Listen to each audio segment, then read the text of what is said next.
Hello, Paul here. Good morning, good afternoon, good evening, and welcome to the Billowing Hilltop podcast. I'm sure you'll be absolutely delighted that once again, I'm not going to burble on about much.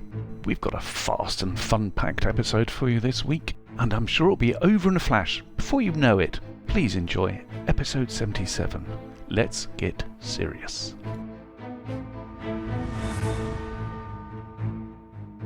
I got this conversion to 5e from a classic adventure, The Lost City, it's called. So it's right.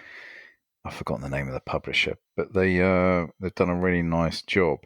But a lot of the original monsters were save or die, poison spiders. Sorry, things what like edition that. is it? What edition is it converted from? From first edition. Oh, Oh, okay. right. Yeah. So a totally different. So the question is that, I mean, the old save or die, same with Team of Horrors, the conversion's a lot watered down. I mean, that's what used to make D&D terrifying, when you had characters with save or die poison. Yeah, but the reality, Well, of, also- the reality of the situation is when your character dies, which they did a lot when we first started playing. Admittedly, we were like 11, but basically characters died all the time, and you spent your time just on the sidelines watching other people play for hours. Which is what you hate the most. It's very boring. I hated that. Yeah. But it Yeah, did change the and- dynamic of the exploring, because you were a lot more cautious.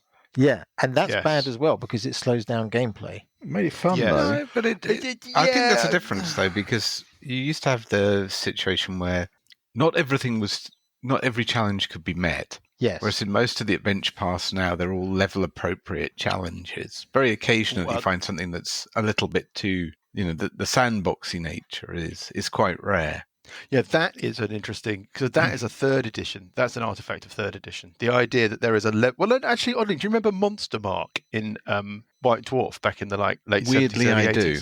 80s? Where they came up with a system to basically rate encounters or monsters against whatever level you were, so that you were level appropriate. I mean, I suppose they were having a stab at it, but it actually being enshrined and kind of mathematically built into the rule set. That is a third edition thing, isn't it? Yes. We used and to ever go on since hit then, dice, didn't you, to work out how difficult something was. there was it was a ready reckoning, kind of like, okay, well, this looks about right, we'll give it a shot.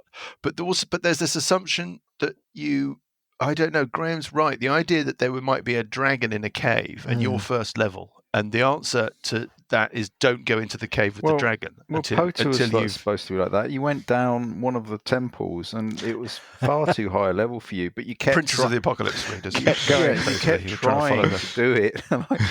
I didn't want to say that it was like 4 levels higher than you are at the moment, but you just kept saying, "Oh, we've got to go back. We've got to keep going." It's like so it's a combination, isn't it? It's like the presumption in the maths. It's still going on, isn't it? It's still going on. Yes, it's true. We haven't conquered the Earth section. We haven't finished. Yeah, Let's go back there. It's just another thing. Well, yeah, we should go back we and might take on the level bits that we couldn't do before. We didn't have an obvious other place to go. But do you see what I mean? It looked like everything was leading us this way. Well, yeah, But maybe that's because we've now it's not become necessarily like the right way. brainwashed into the idea that you should eventually be able to do it. Yes. Yeah, I think that's what you're I think saying. that's That goes the back point to what that we're talking making. about. This is impossibly difficult. You should never go this way. Yes, exactly. That's definitely something that when you have the presumption in the maths of the game that you're involved, you kind of live. So the one that was fourth edition, which I know caused all sorts of whatever. We're not going to get into a fourth edition discussion, but that literally scaled it. Like if you tried to pick a lock, right, as a third level character, I know this is somebody who loves fourth edition will jump down my throat for this, I'm sure. But the idea was that effectively the DCs scale with level, so that it's like it is a bit of a philosophical point, but a lock that you encounter when you're third level is going to have a lower DC than a lock that you encounter when you're 16th level, but not as a property of the lock itself. Unless you could say, well, hold up, that lock wouldn't be there, right? You can say the lock wouldn't be there at all if they weren't 16th level because they're in the city of the Great Overlord or something. But the idea that DCs scale with level and that challenges scale with level is something that is an artifact of third edition and beyond. That I find, and save or die, we left behind with pretty much with first, second edition. Yeah, I mean, third edition's got some. I don't know what I think about save or die because it is supposed to be a tabletop game, which I think also has a bearing on my approach to metagaming. Yeah, but yeah, but basically, as far as I'm concerned, there's two halves to the game. There's the storytelling, and then there's the tabletop bit. And the tabletop bit is a strategy game. Where you got fixed amount of range for certain things, and you can move a certain distance, and you get bonuses for certain which is why I like Pathfinder, I guess. Yes, you like the games with more the mechanic tactical where you can, widgetry. you can seek advantage, and that leads to very fluid combats. But I think D&D has retained a nicely fluid combat. I mean, in first edition, you'd run up to something, and then you'd roll initiative every round and just stand there toe to toe until one of you falls over. I've been listening to Tale of the Manticore, where he rolls initiative every round, like in the old days. D6, so you could effectively get 2 goes on the spin because you could lose, then win. That Tale of the Manticore was brilliant. Absolutely brilliant. It is brilliant. Save or suck is the thing that used to bother me more than save or die. Save or die wasn't that common. There was like the Catoblepas, whatever that monster was. Yeah. There were some really nasty things. Piranha demons. There was the imp, the saving throw, the imp saving throw. Absolutely terrifying. Piranha demons. But there were loads of things where you would just, and this persisted into 3rd edition, fear effects, paralysis effects.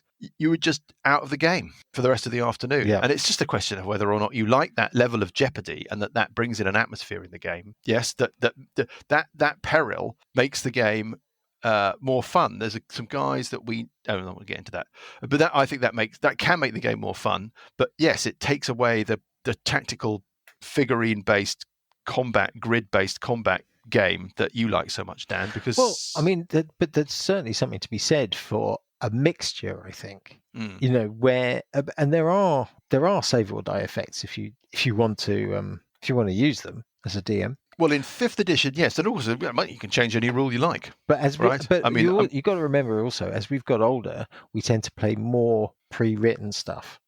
Yes, that definitely is a factor. Because then, of course, all of the mathematics is all again baked in to make it level appropriate. The threats are level appropriate. Yeah. But the idea that there's things like massive damage and stuff, right? You can fall off a cliff. I mean, that's the end of you.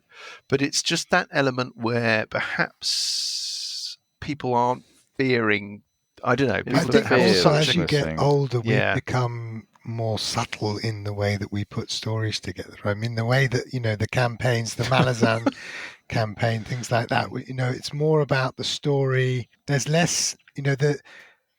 The suspense is certainly in the way that the story develops, and rather than one character gets massive damage, and there's more subtlety in what we do. Obviously, when we were teenagers and we were playing Arding Grimoire, it was all about hey, kill, blood, hack.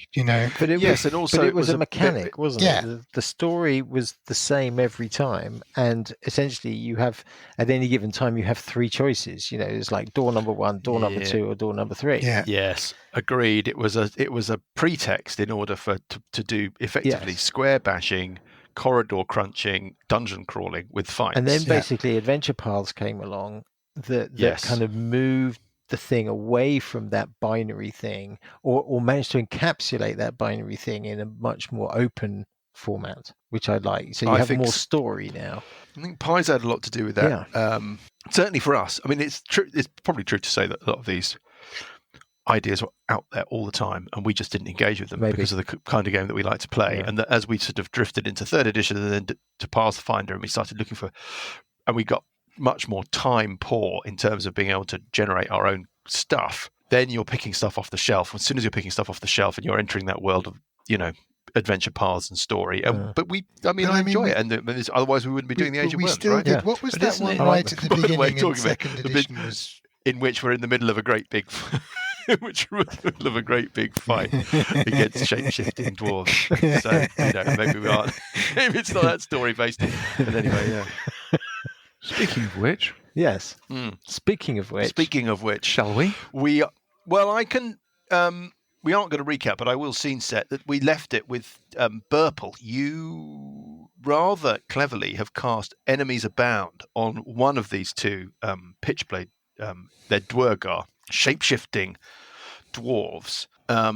Procyon, you have bedeviled, ensorcelled his mind, and he's attacked one of the stewards, and he has been disqualified by the stewards and by Telebir. Yes? Yes. Yeah. And that is kind of where we are. We picked up stuff. You've got, I think you've got Cuthbert and Severian Outsplinter sitting in the shadows behind the throne. I'm gonna get him. It's the chuckle every time. Talking of Paul. which, I'm my sorry, well, but Shadows it's Behind the that Thrones chuckle. made me think about That's just- my fantasy trilogy that I'm working on. Yeah. Uh-oh. What's the Well, I first part thought- called? First part, now don't test me. First part's called The Sword Behind the Shield. It's the Behindiad. Yeah. First part is called The Sword Behind the Shield. Second part we know is the Shadows Behind. The Shadows Behind the Throne. Yeah, Mhm. we knew that. And then the third part is the Weasel Behind the Tapestry. Yeah. Okay. So, Okay. then I was thinking, I have been thinking about a science fiction. Yeah. Well, first of all, I want to finish my cooking with wine, my book of my cookery book. That's the And whiny then ad.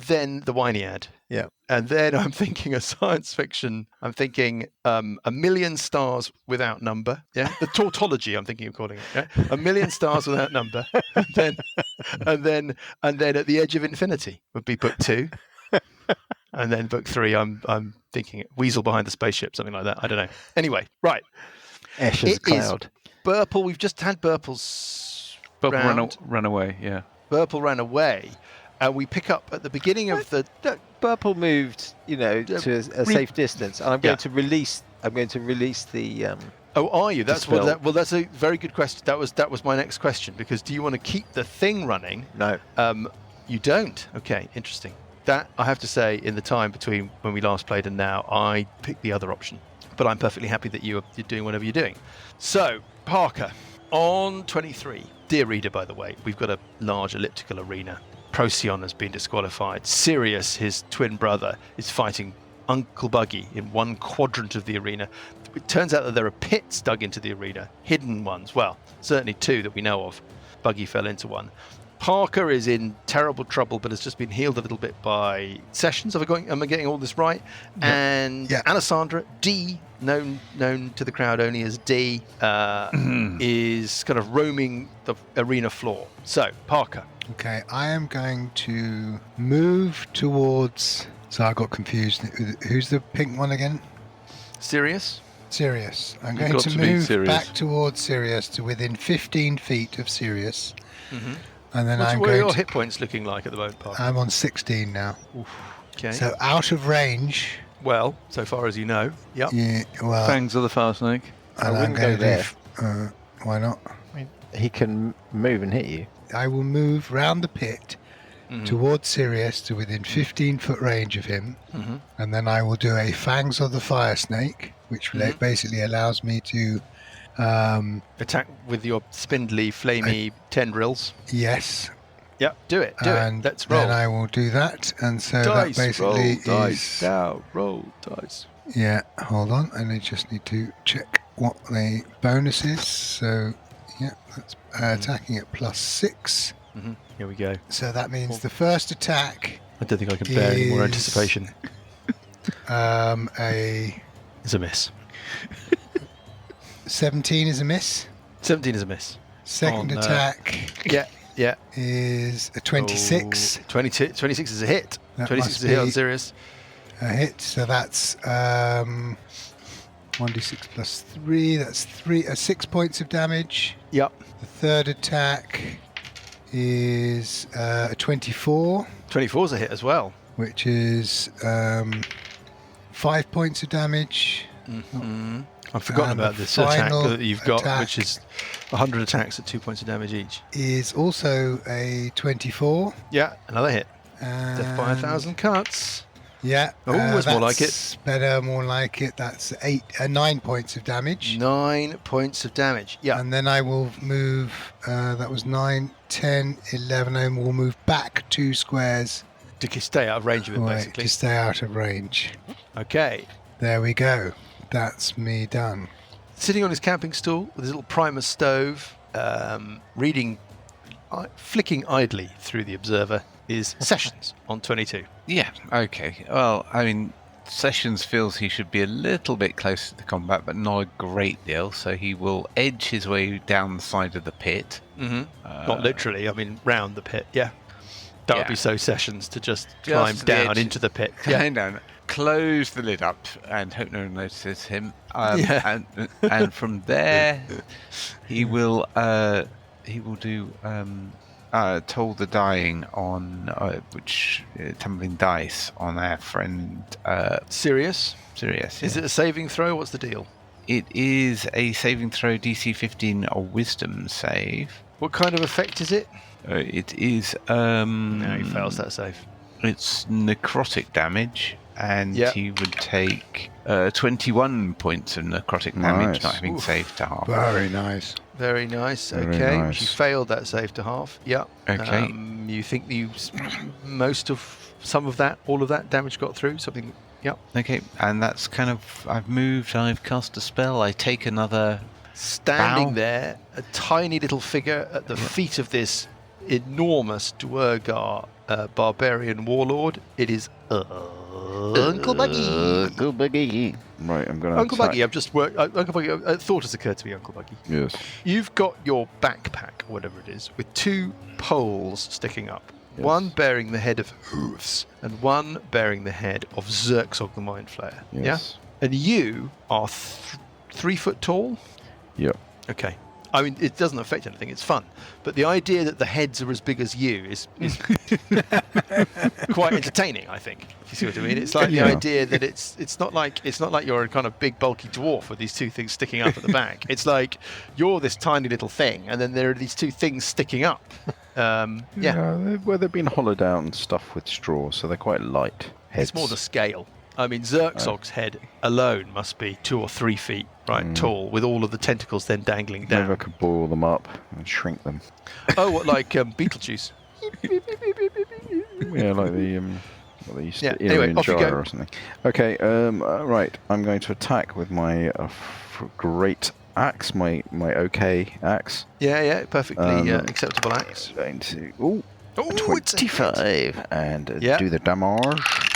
Damage It's is 21 point of damage. Wow. 21 points of damage. Okay, yeah, he's looking quite wounded now. Nice. Bash him Really again. quite wounded. Oh, another hit. I'm rolling really well. Another hit. 23. Yeah, Come how on. much damage? There's another 15 point of damage. 15 points of damage. Okay, yes. Now Okay. I'm going to use my bonus action to move my spiritual weapon up to it, and it will Yep. bash also. So Yes. plus 5 on this. Yes. 16 plus 1d4 from the bless. 18, 19. 19's a hit. I do Awesome. not much damage with the spiritual thing, so it does Every little another counts. 9 Force point of damage. damage. Radiant damage, I think it is. Yes. Is it Just radiant? Hang on, let me Radiant, just sir. check. Radiant, Oh, sir. Radiant. Oh. Radiant, sir. did she, sir? Oh, did she? Oh. It is. Is it, sir? Is it radiant, sir? Oh. It was. Oh. She was Did you radiant. look over her shoulder, sir? Oh. Force damage. Force damage. Oh. Okay. Which As it we won't do me thought. to. How much damage? You have to cut all that out now. It's a No, I've forgotten how much. 9 point of force damage. 9 points of force damage. Okay, good. Which it- Add its 9 to barbarian that, which is protection yeah. won't- Okay. Oof. Okay. Right. D. Look at D. Look. Yes. Anyway, off you go. D. Sandra D. Alessandra. Yeah. Is Yeah. going whatever. to skip up to stand next Oh. to Buggy. Buggy. And Sirius. Yes. Is going to then do the crossbow attack, hitting armor class 23, Is a hit. doing sneak damage of 16, and sorry, that was the wrong dice there, Yeah. and a further Dice all over the place. Yeah. 9 points, so that's 25 points of damage there. Yes. Yes. Then a rapier attack, Mm-hmm. hitting. This could be a biggie. Oh, it's not great. No, that misses. And then gonna move Yes. 10 back, moving further away, back to the edge of the arena. Using your Mobile feat, so I don't get an attack of opportunity against me. Yeah, absolutely understood. That was D. Okay, finally. Okay, so now it is Pitchblade. First of all, Procyon. Procyon is surrounded or being flagged down by referees. He shouts, "Death or glory!" And he starts running towards Parker and Sessions with the The mouths of the refereeing staff are agape as he defies their instruction. Yeah, and he starts running towards Parker. Basically, he's just making a beeline for Parker.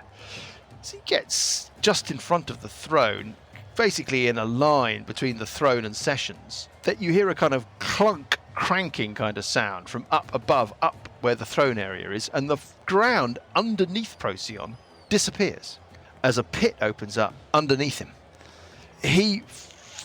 His arms windmill, yeah. He tries to grab the edge. He rolls to see if he can, and rolls an 11, which is not enough, and he plummets out of view, down into a pit. You hear the sound that you would expect to hear if an ogre was to land on a leopard. a sort of squeak and a sort of, oh dear. Because that's how leopards sound. That will do for Procyon.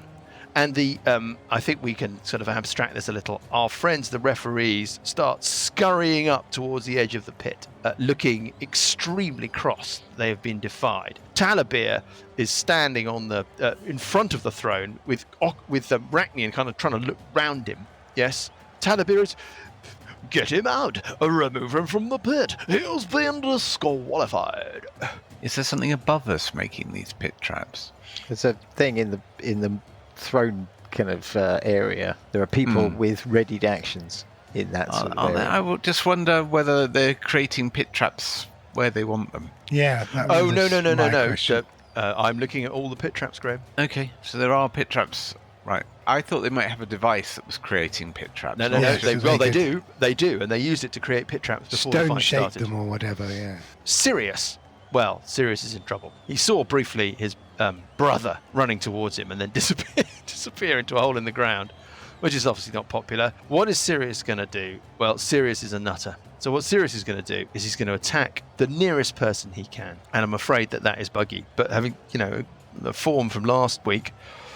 He's probably going to miss Buggy, but let's give it a shot. He doesn't have much else in his locker, to be honest. So let's start with the first roll, rolling a d20. Ooh, getting a 19, hitting armor class 30. Well, that's it. I will use my reaction to do a Wrath of Storm. Maxed out. That reaction, sorry, just very briefly, does that reaction interrupt before you take any damage, or? When a creature within 5 feet of you that can see hits you, hits you with an attack, you can use your reaction to cause the creature to make a dex saving throw. Okay, so I think we make the dex saving throw now, right? Yeah, before I take the damage. Okay, and we'll always remember to play it that way in the future. It's not really that clear. What's the DC of the dex save? It's a DC 13. Okay, it makes that dexterity save. Okay, it just takes 8 points of... Shall I do lightning or thunder damage? I'll do 8 points of thunder damage. Okay, yeah. Well, I mean, you're hastening poor old Sirius along in his path towards the afterlife just a little bit. He hits you for his standard damage. You take the following. You're raging, so you're going to be taking a lot off this. That is 14, 24. Are you resistant to all types of damage? Everything except psychic. Okay, so I'll bundle it all up together. 24, 25, 30 points of damage from his first blow. Yep. So I'm halving that, am I? You're halving that, yeah. Yeah, okay. And then his second attack, he rolls, only a 9, hitting armor class 20. Yes. You take a further, again, this is all bundled up together because it's all the same as far as you're concerned.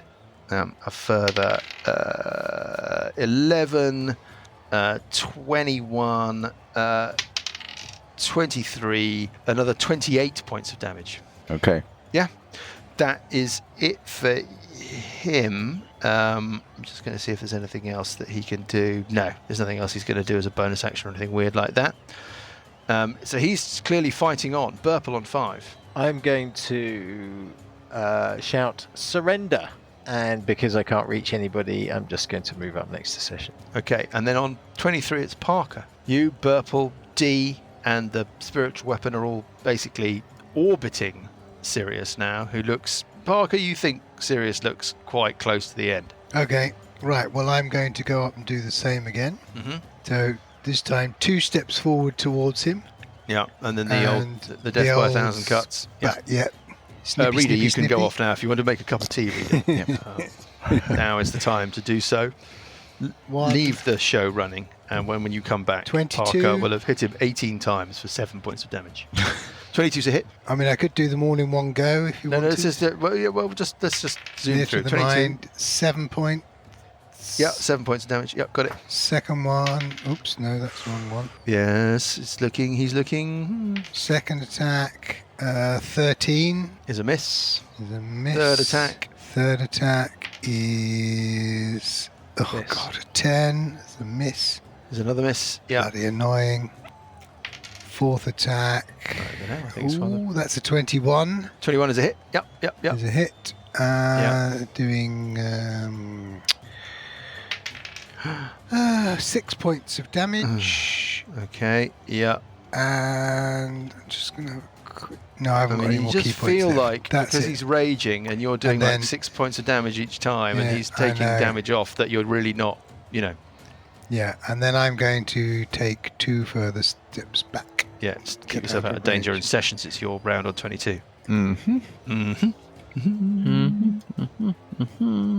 Yeah.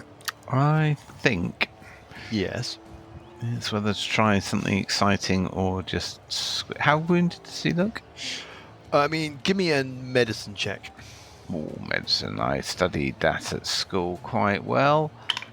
18. You think he looks. How do I put this? Another wafer thin mint moment. No, not quite a wafer thin mint moment. No, you think he looks like he can take another round or two of punishment, but that would be the end of him. Bearing in mind that he is raging, therefore he is taking only half damage from a lot of the damage effects that are being rained upon him. And for example, Parker is doing like 14, 15 points of damage around. That's that's probably 6 or 7 in total. Yeah. So it's more about attrition. He doesn't seem to be very well, but he doesn't seem to be losing what he has very quickly. So my damage was cold damage. I don't know if that.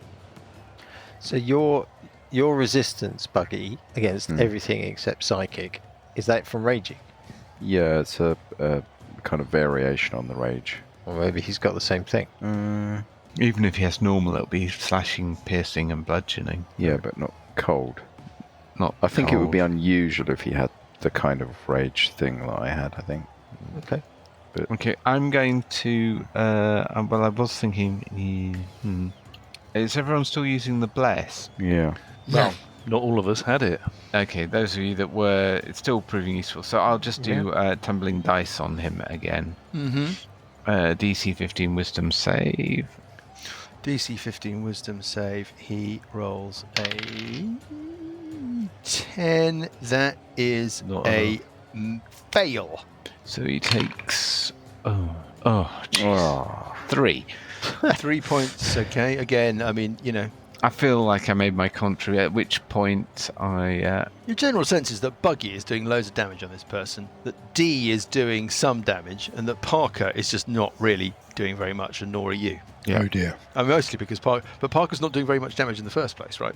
A good round from Parker is 15, 16 Could be points in total. It may not be nothing to do with. It may be nothing to do with raging or damage maybe resistance. stone skin or something, or resistance. So take the first No, 10 points. Sorry, off of- maybe I'm misstating myself. The reason that Parker doesn't seem to be doing very much damage, is that Parker doesn't do very much damage. It's nothing to do with any clever resistances. Parker is rolling like a D6, whereas Buggy is doing loads of damage.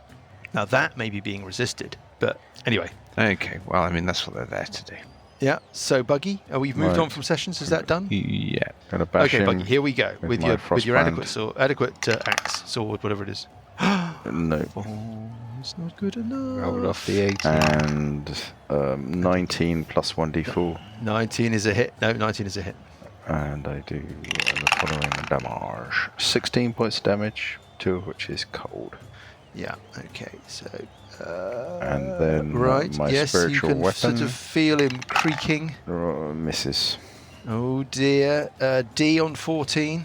Unless you're moving, Buggy. I might just move 5 foot. I'll move slightly round to the side. I don't know why. Right. So you're sort of circling him. Okay. Yeah. D. It's going to move 10 foot towards him. Yes. It's going to do the Crossbow I attack. can hear the smug in the voice. Yep, Hitting arm class 21. that's a hit. Doing sneak attack of 13. And the main damage of... And the main damage of 10, 23. Yes, he's creaking, he's teetering. Oh, rapier does 11. It's never enough. No, it's not going to be enough, and now it's him, unless And you're running then away. I'm moving behind I'm Parker. moving. Behind Parker. So moving up north behind It's Parker. left with just Buggy to attack, which is what it does. First attack rolls. Oh dear, only a 6, hitting armor class 17. Not going to be enough, right? Not enough. Not enough. And an 11, so hitting armor class 22 with his second attack. That is it. And I'll use my Wrath of Storm again. Oh, okay. Okay, fine. So can he make a DC 13? Yeah. No, he can't. So I roll D6 twice, D8 And this twice. is lightning damage, or what is it? What is it? It's Thunder damage. 13 points of thunder damage. Ooh, 13. Oh, I mean, he's just sort of rocking backwards and forwards. He's a bit like... But he's got enough left in him. Still No, not wanting to surrender. Well, so now I'm lost onto where we were. You- I've got you to were roll rolling damage from damage that against attack. me, Yeah. yeah. So the first 2d12, a 10, and a 12, 22, 32 points of 32 plus another d6 plus 5, 32, 37, 42 points of damage. Wow. Bloody Okay, hell. 21 then I take. Mm-hmm. Yep, still alive. That resistance is excellent for the. It is. It is absolutely excellent. Johnny, did you forget to do the spiritual weapon? No. He Okay. missed. Missed, yeah. And that is Sirius. I mean, he's looking like it's the end. Purple on 5. Surrender. Okay, can we have a wisdom save DC 14, please? I'm going to use the voice. The voice. First level. You mean you're singing? Or I'm going to block my ears. No. I'm blocking my ears. No, he can't make that. How much damage is that? It's only 3d6, it's a first level, but What kind of damage is it? psychic. Oh. Okay, give me the damage. 12. 12 points of damage. He drops his axes. He puts his hands to his ears, like can't understand it. Shakes his head and then drops to his knees and collapses onto the floor of the arena, and the crowd goes bonkers. And with a swift swipe of my axe, I chop his head off and raise it above. Do you? No, What? I'm not allowed to do that, am I? No. Do I get disqualified? No, you don't. It's up Don't to do you. that. Time to No. make the decision. I'm not No, doing no, that. no, I no. just Okay. want to do that. He collapses onto the floor of the arena, and attendants kind of jump from everywhere, right? Pages and medics and cleaners and everything, and officials and referees. The pit that Procyon has fallen into is closed up. You can hear a kind of clunking sound, and the doors, whatever. Yep. They've obviously decided that he's so completely unhinged that they would rather he was left down there with the leopard than brought back up. The crowd are just absolutely crazy with delight. I You shall have turn defeated. and start wandering nonchalantly back to the lift. Yeah, you have. Well, I mean, and the lift attendants kind of ring the lift. Talabir walks down the little side steps that run down from the throne, walks out into the centre of the arena, kind of raises a hand for sort of quiet, and the crowd quietens down. Flayer Slayers, led by your brave and able captain, Dunchel Spinati. You have won your second bout of the competition, and you move through to day 3 of the Games of Misrule. I go like, yeah. Arachnian looks unhappy. Yeah, he's kind of he does a thing where he does that thing where he leans back a little bit and he just kind of beckons Okoral, his head of security, forward, who leans in. There's a little bit of a whispered conversation that they have, kind of covered by the sound of the crowd. And then as soon as he realises that maybe he's being observed and he's not looking quite as pleased as he should do, he sort of produces this, pin on that grin, he produces this sort of simper. He stands in front of the crowd. He raises his hands, looks, and he sort of looks around. He kind of gestures to you. Lots of kind of theatrical clapping. Yeah. Talabir comes out into the center of the arena, and it is time for me to present you with your prizes. Where is your manager? And there's no sign of Garth Southportal. You're thinking about it. You've not seen him since you left him with his sister in the scenery. Weeping in despair. Weeping in despair. Yeah, I've listened back to some of that stuff, and frankly, it was uncalled for the way that you handled that. But anyway. We send him a note. It opens with, "Have you seen 28 Days Later?"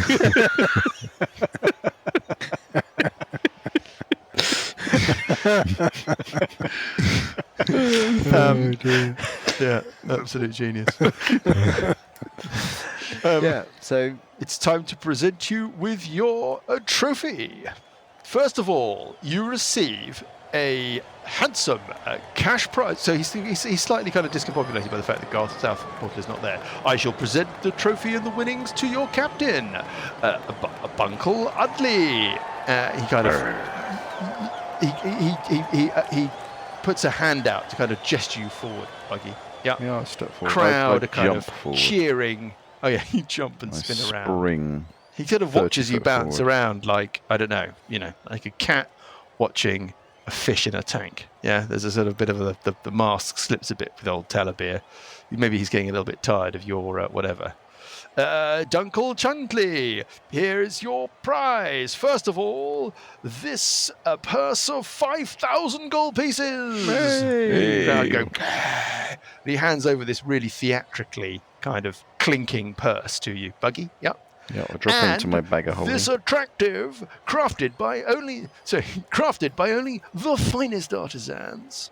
This attractive dwarf gladiator trophy. And he produces this sort of figurine. It's about 7 inches high. It looks like it's made of silver. Looking at it, you think it's probably worth a bit of money. And he holds it above his hand. He holds it above his head. It catches the light. The crowd kind of very appreciative. He hands it over to you. You can kind of cradle it. Yes? Yeah, I'll lift it up and just make May a we big have circle. one more warm, even star round of applause for our winners this evening, the Flail Slayers! Can we do a lap of honour or something? Ocaral stands sort of reluctantly when he realises that other people are standing. Yeah. And applauds you, and the stewards start ushering you towards the elevator. Burple's already there. Sessions never left. I'll So take that's a long 1,000 time GP to each, get right? ushered out. Yeah, you see the first kind of ka-chunk as the elevator drops that first little inch to show that it's ready to take you down into the scenery. And as you head to the elevator, you feel the benevolence of Ord Go up a level. looking down upon you. And the energy of the world, the energy of your destiny suffuses you, and you are lifted to the legendary heights of 9th level. Nice. Wow. Awesome. What does a bard get at Really right? good. Find out about what you pick at 9th level and how you progress and all of that other stuff when we pick things up next week. Nice. Thank Ooh, you, Mike. lovely. Nice. Quite, Very good. quite like looking Excellent. forward to that, one. That was stroke cool. of genius, Dan. Absolute stroke of genius. So how many rounds was that? That was what? That- 5 or 6 rounds? 3 Yeah. maybe. Yeah. That would have been seriously difficult if So there everybody was two turned up for something that Yes. lasted 30 seconds.